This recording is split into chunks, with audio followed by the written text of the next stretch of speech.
Hello everyone, welcome to Loputra's YouTube channel. I am Jayashree and today we are going to discuss section 42, section 44 of Indian Evidence Act, that is judgment of court of justice when relevant. यानी वो relevancy of judgement जो हम judgement हम hold करते हैं उनकी relevancy क्या है उसके बारे में हम यहाँ पर बात करने वाले हैं. सबसे पहले हम बात करते हैं सेक्शन 40 के बारे में. सेक्शन 40 बोलता है previous judgement to bar a second suit and trial. जो प्रीवियस जजमेंट हमारे फेवर में हमारे पास हैं वो कैसे किसी सेकेंड सूट और ट्रायल को बार करते हैं, किसी कोर्ट की पावर को रोकते हैं उसको सुनने से. Basically I am going to tell first thing is कि यहाँ पर दो तरह के जजमेंट होते हैं, टू टाइप्स ऑफ जजमेंट होते हैं जिनके बारे में हमें बात करनी है. First is judgement in rem and second is judgement in personam. What is judgement in rem? Judgment in rem is a judgment which we hold against the whole world. अगर एक जजमेंट हमारे फेवर में पास हुआ है तो हम उसको हर किसी के अगेंस्ट यूज कर सकते हैं. नॉट बिटवीन द पार्टीज नहीं है यार. ऐसा नहीं है कि ए और बी के बीच में एक जजमेंट पास हुआ तो ए जो है वो सिर्फ बी के अगेंस्ट यूज कर सकता है. नो, ए उन लोगों के अगेंस्ट भी यूज कर सकता है जो कभी पार्टी टू द सूट थे ही नहीं. That is judgement in rem. Now what is judgement in personam? Judgment in personam मतलब अगर एक जजमेंट दो लोगों के बीच में डिक्लेयर हुआ है, like party A and party B, तो जो अगर बी दोबारा से उसी सूट में जाता है, उसी सब्जेक्ट मैटर पे सूट करता है ए के अगेंस्ट, तो वो इसे यूज कर सकता है. In clear words let me explain. Let's say there is party A and party B. इन दोनों के बीच में एक प्रॉपर्टी डिस्प्यूट था, तो मिस्टर ए ने मिस्टर बी को स्यू कर दिया. अब मिस्टर ए ने मिस्टर बी को स्यू कर दिया, कोर्ट ने केस सुना, सारे प्रोसीडिंग्स वगैरह हुए और उसके बाद मिस्टर ए के फेवर में कोर्ट ने क्या किया, जजमेंट पास कर दिया. Now mister A holds a judgement. पहले मिस्टर ए ने स्यू करा था, अब मिस्टर बी ने मिस्टर ए को स्यू कर दिया. अगेन सेम सब्जेक्ट मैटर पे सेम कोर्ट में मिस्टर बी ने मिस्टर ए को स्यू कर दिया. अब मिस्टर बी क्या कर सकते हैं? अब क्या होगा, होना तो ये चाहिए कि यहाँ पे रेस जुडिकाटा अप्लाई हो और वो केस ना सुना जाए, क्योंकि सेम सब्जेक्ट मैटर पे सेम कोर्ट में केस चल रहा है तो रेस जुडिकाटा अप्लाई हो जाएगा. लेकिन समहाउ वो केस क्या था, वो प्रोसीडिंग तक पहुंच गया, वो ट्रायल की सिचुएशन तक पहुंच गया. अब क्या हो सकता है? अब ये होगा कि जो मिस्टर ए के पास प्रीवियस जजमेंट है अपने केस की, वो उसको यूज करेंगे मिस्टर बी के अगेंस्ट, क्योंकि वो जजमेंट इफेक्ट रखता है रेस जुडिकाटा का, और ये जो मिस्टर बी ने केस डाला है ये क्या हो जाएगा, नलिफाइड हो जाएगा, खत्म हो जाएगा. Now we come to section 41. What is section 41? Relevancy of certain judgement in case of probate etcetera jurisdiction. अब ये बात करता है एक क्लास ऑफ केसेस की बात करता है. एक जुरिस्डिक्शन यहाँ पे हमने दिया हुआ है केसेस को कि इन केसेस में हम ये सेक्शन अप्लाई करेंगे. तो यहाँ पे सबसे पहले मैं ये बताना चाहती हूँ कि ये जो सेक्शन है ये जजमेंट इन रेम के नेचर का सेक्शन है. मतलब ये इसमें जो जिन जजमेंट्स की हम बात कर रहे हैं वो हम against the whole world use कर सकते हैं. यहाँ पे 4 जुरिस्डिक्शन दिए हुए हैं, 4 क्लासेस ऑफ जजमेंट्स यहाँ पे दिए हुए हैं. Admiralty judgements, that is war judgement. कोई भी जजमेंट जो किसी वॉर केसेस में डिक्लेयर हुआ हो, या वो वॉर जजेस जो होते हैं, जो हमारे मिलिट्री जजेस जो होते हैं उन्होंने डिक्लेयर किया हो. मैट्रिमोनियल जजमेंट, डिवोर्स केसेस में आया हो, लाइक डिवोर्स ग्रांट हुआ हो, उससे रिलेटेड कोई जजमेंट हो. मैट्रिमोनियल डिस्प्यूट्स में जो भी जजमेंट होते हैं वो. प्रोबेट, दैट इज विल के फेवर में, अगर विल के रिगार्डिंग अगर कोई जजमेंट आया है वो. And third is insolvency. अगर किसी इंसान को कोर्ट ने इंसॉल्वेंट कर दिया है तो उसकी इंसॉल्वेंसी सिर्फ उस पर्टिकुलर पार्टी के अगेंस्ट नहीं है, वो अगेंस्ट द होल वर्ल्ड है. फॉर एग्जाम्पल के साथ हम इसको समझते हैं कि ये 4 क्लासेस है, ये तो आप क्लियर हो गया होगा. एग्जाम्पल इसका ये है कि let's say mister A and mister B दो पार्टी हैं. अब मिस्टर ए को मिस्टर बी से पैसे लेने हैं, तो मिस्टर बी ने क्या किया, मिस्टर ए को स्यू कर दिया. यही करेंगे हम स्यू ही करेंगे ऑब्वियसली. तो मिस्टर बी ने मिस्टर ए को स्यू कर दिया. अब कोर्ट ने डिक्लेयर कर दिया कि मिस्टर ए जो है ये है इंसॉल्वेंट, इनका बिजनेस खत्म हो चुका है, अब ये इंसॉल्वेंट हो चुके हैं.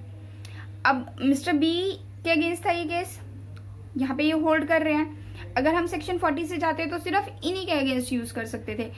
अब मगर हम 41 में हैं तो अब क्या होगा, अब लेट से मिस्टर सी पिक्चर में आते हैं और मिस्टर सी को भी पैसे लेने मिस्टर ए से, बिजनेस था क्योंकि इनका, तो इन्होंने भी इनको स्यू कर दिया। अब क्या क्या दोबारा सुना जाएगा, दोबारा इन्हें इंसॉल्वेंसी डिक्लेयर करा जाएगा? नहीं, जो फर्स्ट इंसॉल्वेंसी की डिग्री ये होल्ड करते हैं उसी को ये यूज कर सकते हैं मिस्टर सी के against, that is judgement in rem, जो नेचर ये सेक्शन होल्ड करता है। तो ये क्लियर हो गया होगा। ऐसे ही मैट्रिमोनियल केसेस में होगा, ऐसे ही विल के केसेस में होगा कि अगर किसी के फेवर में विल डिक्लेयर हो जाती है तो वो हर किसी के फेवर में उसे यूज कर सकता है। नाउ सेक्शन 42, सेक्शन 40, 41 हमने कर लिया। अब सेक्शन 42 क्या बात करता है? सेक्शन 42 बात करता है relevancy of judgement, order and decree other than mention in section 41। वो ऑर्डर, वो डिग्री जो कि सेक्शन 41 में मेंशन नहीं करे गए हैं, उनके बारे में बात करता है सेक्शन 42। बेसिकली ये बात करता है ऐसी किसी भी जजमेंट के बारे में जो पब्लिक वेलफेयर नेचर का है, जिसका नेचर पब्लिक वेलफेयर है, तो वो भी हम एक बार अगर वो डिक्लेयर हो गया तो हम उसको दोबारा भी यूज कर सकते हैं। उसकी रेलेवेंसी सिर्फ एक पर्टिकुलर केस तक नहीं रहती है। For an example, let's say there is a street which is declared highway by the court. एक स्ट्रीट को लेकर डिस्प्यूट था लाइक 20 ईयर्स अगो, और कोर्ट ने उसको क्या किया था, हाईवे डिक्लेयर कर दिया था। मतलब वो कॉमन पैसेज है, कोई भी उसे यूज कर सकता है। अब यहाँ पे दोबारा एक डिस्प्यूट अराइज हुआ है आफ्टर 20 ईयर्स और पार्टीज कोर्ट में पहुंची हैं। अब ना तो ये इसके अगेंस्ट था ना इसके अगेंस्ट था, अब कोई भी इस जजमेंट को होल्ड नहीं कर रहा था, तो कैसे यूज करेंगे?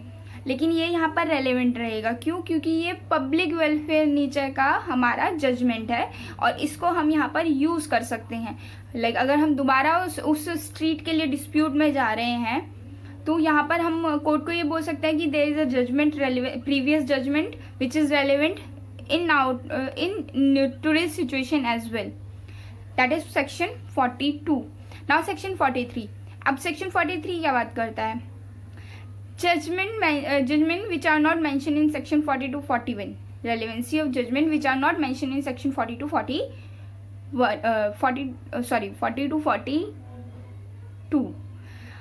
अब सेक्शन 43 कहता है कि वो सारे जजमेंट जो 40 से लेकर 43 तक मेंशन नहीं हुए वो इनरेलेवेंट है।